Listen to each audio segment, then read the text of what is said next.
Now, some key methodologies in cultural studies. What are methodologies? Methodologies are methods with which you study a text. So, basically, there are three modes you use in cultural studies. One is ethnography, I will explain. The next one is textual approaches, and the third one is reception studies. So, let's try to understand what is ethnography.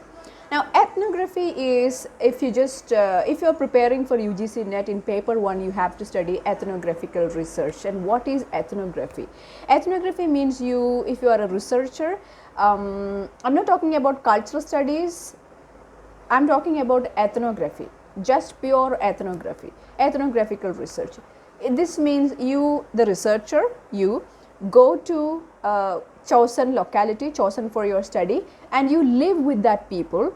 You observe them in their most natural habitat situation. You observe, you ask, you talk to them, you ask questions, you record not only answers, you get spoken words, you also record some unspoken things, and you learn. It's an extended period of time, okay, you stay with them, not for a day or two, but for some time you stay with them.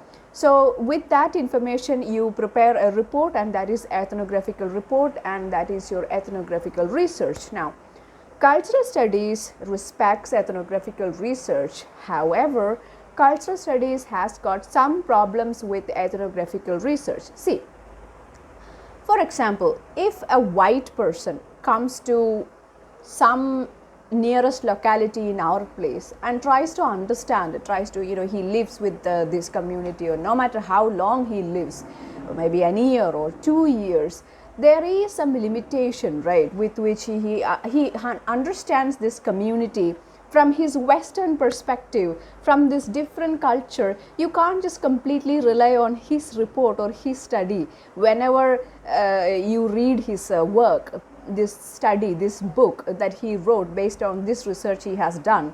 You can't just believe him. There is a question of reliability there, because he is a white person. How best do you think a white person can understand this particular locality, which is located in some rural sites in Kerala?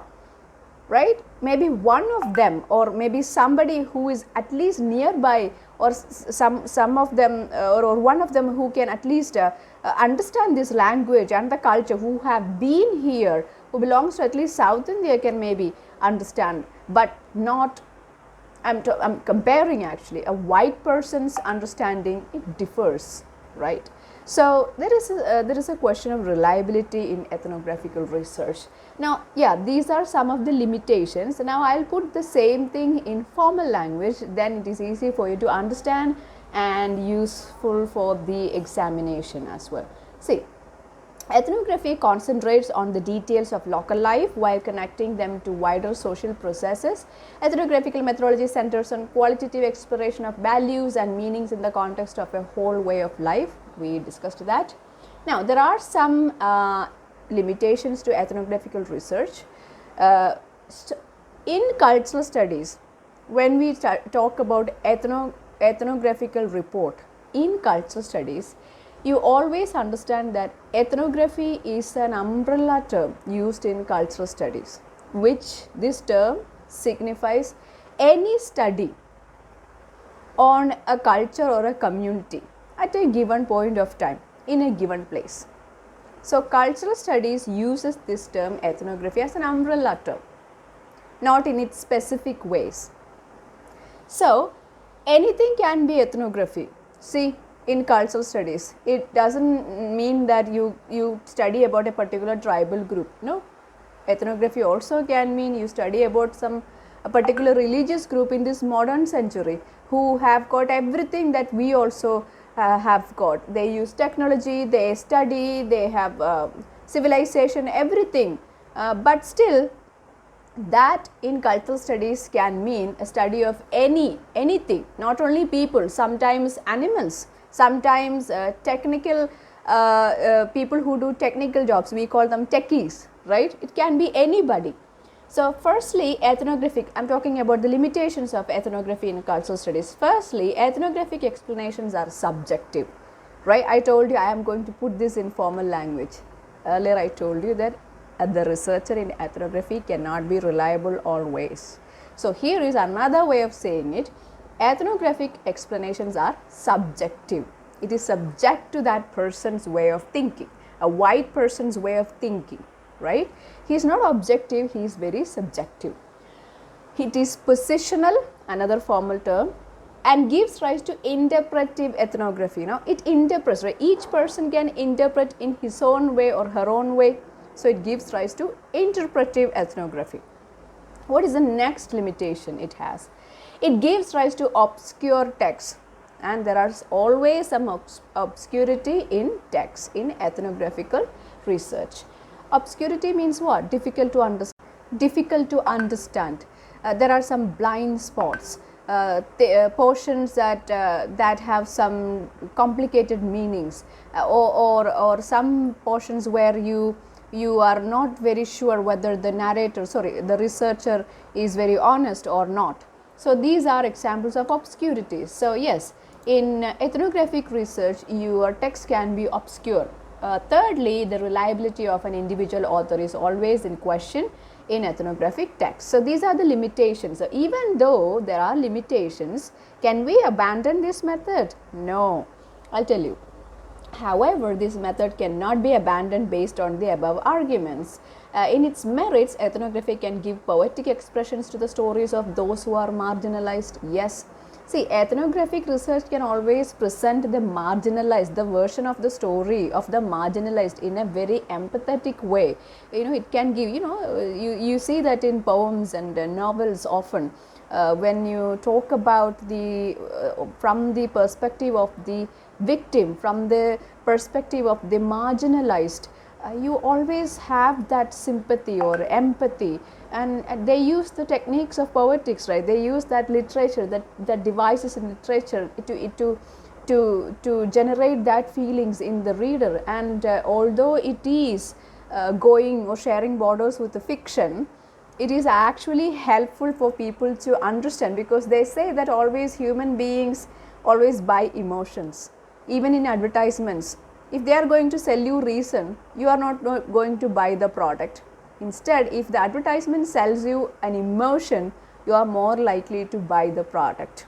Now, for example, a soap advertisement which is telling you, okay, it has got TFM percentage is above 70%, it's going to, there is no animal fat used, it's only coconut oil. There is, one person in the lab coat is describing all these ingredients in the soap and asking you to buy the soap.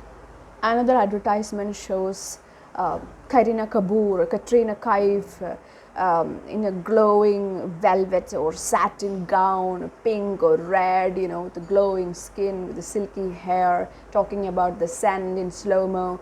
And they just say that my beauty, the secret of my beauty is Lux soap. And which is more appealing? Because the second one sells the emotion of being beautiful, stunningly beautiful. It's a irresistible beauty, youth, irresistible beauty, fame, name, glory, everything. The first one is blah blah, just blah blah, right? These things that you can read by reading the ingredients of the soap. You can read it. You don't need an advertisement to read that, to know that. So the emotion always sells. So bit of poetics, bit of literature is always good. So even though it is a limitation, they say that ethnographical research is helpful in cultural studies. Now, it can help us learn from other cultures and help enrich our own culture with new ideas. മറ്റുള്ളവരുടെ culture പഠിക്കുന്നത് വഴി നമ്മുടെ culture enrich ചെയ്യാനും ethnographical research നമ്മളെ സഹായിക്കുന്നു എന്നാണ് പറയുന്നത്. So the poetic style can sometimes help us understand the truth. The word-to-word translation of truth is still possible if we record conversations in ethnographic research. However, see, there is one tip. Chris Parker says this. Even though ethnographic research has its own limitations, see, we said that the researcher is subjective and we can't rely the researcher. The individuality is something, there is subjectivity and everything.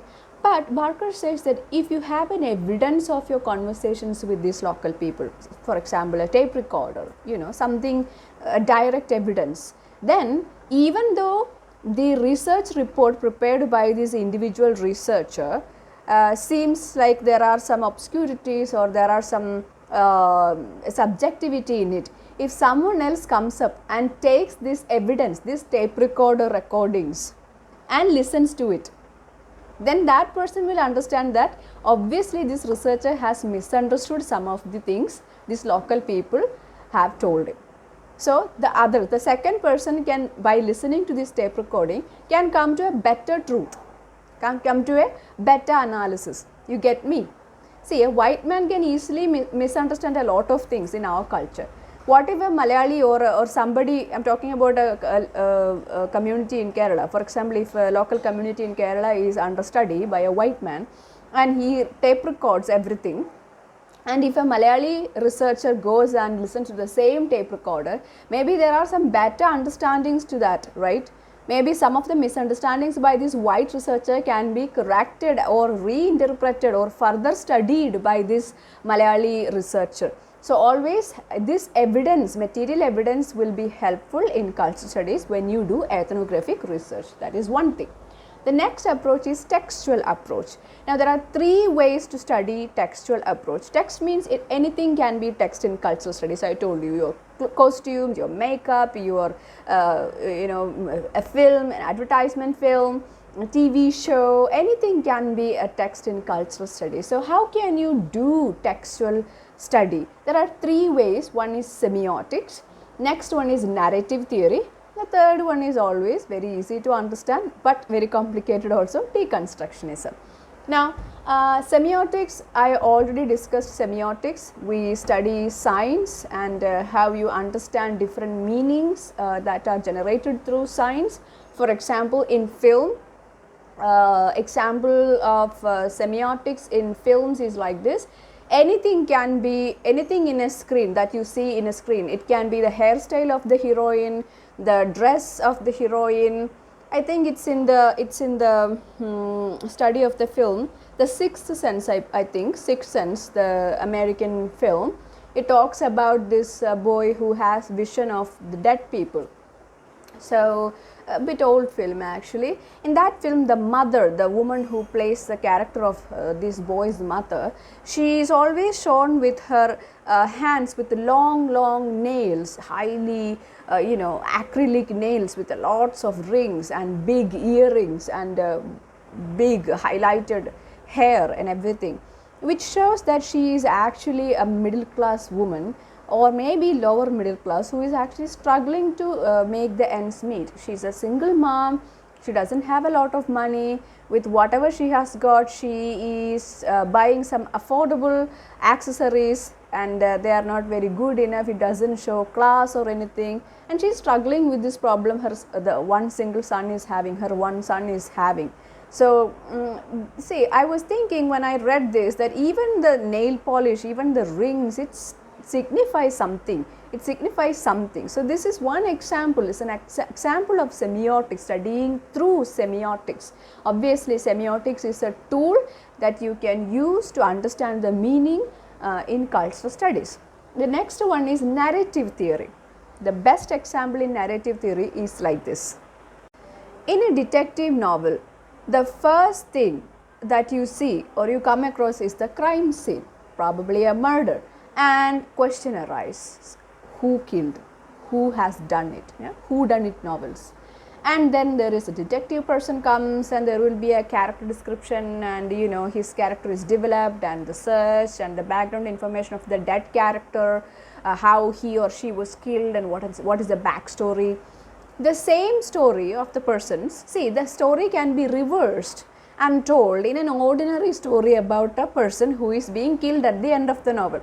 See, once upon a time there was this woman or man, whoever is killed, and he was living happily until then, okay, this one day in his house this thief breaks in and he kills him and he is dead, and the detective comes and he inquires, finds out the murderer, and end of story. See, I said the same plot by using two methods. And why two methods? According to the genre. The first one was a detective novel. The second one was an ordinary novel, just a novel, a fiction. Detective genre reverses the order of the plot. So, genre decides the order, the structure of the story. Cultural studies looks for these hidden structures in genres because each genre has its own pattern, its own structures in telling a story. A fairy tale at the same time will go like this: once upon a time there was a prince, there was a princess, or something like that, and it always has a happy ending also. So, cultural studies looks for narrative structures, looks for hidden meanings inside it, and that is another way of studying a text. Third one is deconstructionism. Deconstructionism we already discussed, and how it looks for different meanings by forgetting the binaries, because one thing cannot be black or white, it can also be grey. So, that is understanding of deconstruction, and it looks for blind spots in the text. So, that is all you need to understand, because we have already discussed deconstructionism earlier. The third approach is reception study. Reception study is also very easy to understand. No matter what meaning critics come up with, the meaning a reader can generate after reading a text can be different, and this meaning created by the reader keeps changing. A text that I read, for me it can have a meaning that may not be the same meaning you get when you read a text. When I say you, individually, each of you, 14 students are there in the class. I am asking you to read a novel to everyone. There could be 14, at least 14 different meanings to that text. That's all in reception studies. Now, lastly, conclusion of this essay. Finally, we are ending the essay. Theory in cultural studies is used as a tool. Some nice sentences and we are winding up. Theories are tools for thinking. Cultural studies demystifies texts, characters and look for real subjects. See, I always remember there is a novel actually.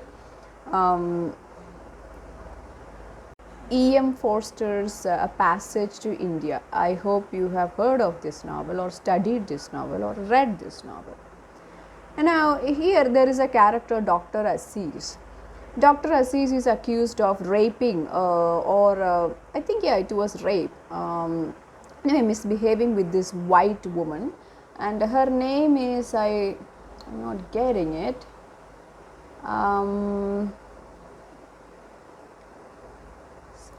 yes, Adela Quested, yes. He is accused of raping Adela Quested, and she is a white woman. This is during the time of British India. Now, when it goes to court, the case goes to court, Adela is the victim, right? She is the raped one, the victim, the subject, and Dr. Aziz is the one with the power, with the power. Rape always has this implication of power on the powerless. Now, when you study through post-colonialism texts, it shows that it is not actually rape that happened between them. Adela already had these preconceived notions of the Indian race, the Indian men. And she always knew that Indian men, they crave for this intimacy, or they have this adoration towards white female body. She fantasized or hallucinated.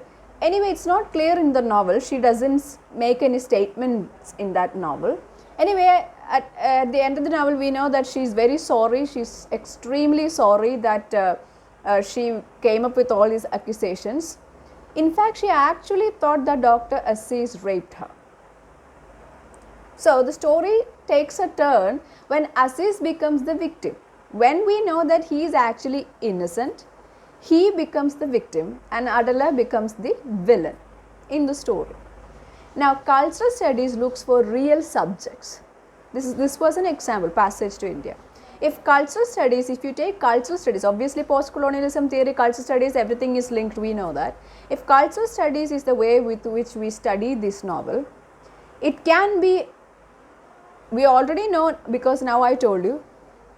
But suppose if you don't know the end of the story or how Adela just only fantasized these things, the meaning is taking a shift, right? Because at first we have sympathy towards this white woman, and for us the real subject is Adela question, and then cultural studies look for the real subject, not the appearance of the subject, the real subjects. The real subject is Dr. Aziz, and when you understand the last part of the novel, you realize that actually Aziz was innocent. So this is how cultural studies look for the real subjects. So that's it. That is the end of this essay. It was quite long, I understand, but let me summarize this. Quick summary. I have given the quick summary in the notes, and there are 5 sections in the novel. The 5th one is conclusion, don't worry. The first section is what is cultural studies. We try to define cultural studies. Second section talks about key concepts in cultural studies. There we discuss signification, we talked about representation, and also we talked about materialism and several other terms.